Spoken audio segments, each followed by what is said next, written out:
ভারতীয় হাইকমিশনারকে লাথি দিয়ে দেশ থেকে বার করে দেওয়া উচিত ছিল। এরকমই একটি স্টেটমেন্ট, এরকমই একটি মন্তব্য উঠে এসছে একজন বাংলাদেশি পলিটিশিয়ান হাসনাত আবদুল্লাহর কাছ থেকে। তা এবারে তিনি বলছেন যে ভারতে নাকি প্রায় 30,000 আওয়ামী লীগ কর্মী ভিসা পাসপোর্ট ছাড়া আশ্রয় নিয়েছে। তা এবারে হাসনাত আবদুল্লাহকে একটি গুরুত্বপূর্ণ প্রশ্ন, ভারতবর্ষ এই আওয়ামী লীগ কর্মীদেরকে আশ্রয় দিয়েছে বা দেয়নি যাই হোক, এই যে লক্ষ লক্ষ বাংলাদেশি অবৈধভাবে ভারতবর্ষে ঢুকছে, সেটা প্রাণভয়েই হোক আর জীবিকার কারণেই হোক, এই যে লক্ষ লক্ষ বাংলাদেশি অবৈধভাবে ভারতবর্ষে আসছে, এদের সম্পর্কে কি বলবেন? মানে এদেরকে কি ফিরিয়ে নিচ্ছেন? তা কবে নিচ্ছেন? এবার প্রশ্ন হচ্ছে, বাংলাদেশ কি ভারতবর্ষের সঙ্গে যুদ্ধ চাইছে? বাংলাদেশ এক্স্যাক্টলি চাইছেটা কি?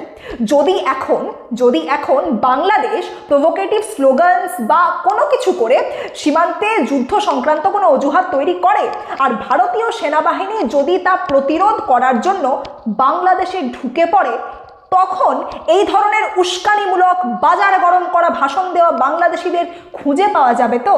না মানে তখন বাংলাদেশের মানুষজন শিক্ষা, চিকিৎসা, ব্যবসা বাণিজ্য সংক্রান্ত যে ভয়ঙ্কর সংকটের মুখোমুখি হবে, সে নিয়ে ভাবনা চিন্তা রয়েছে তো?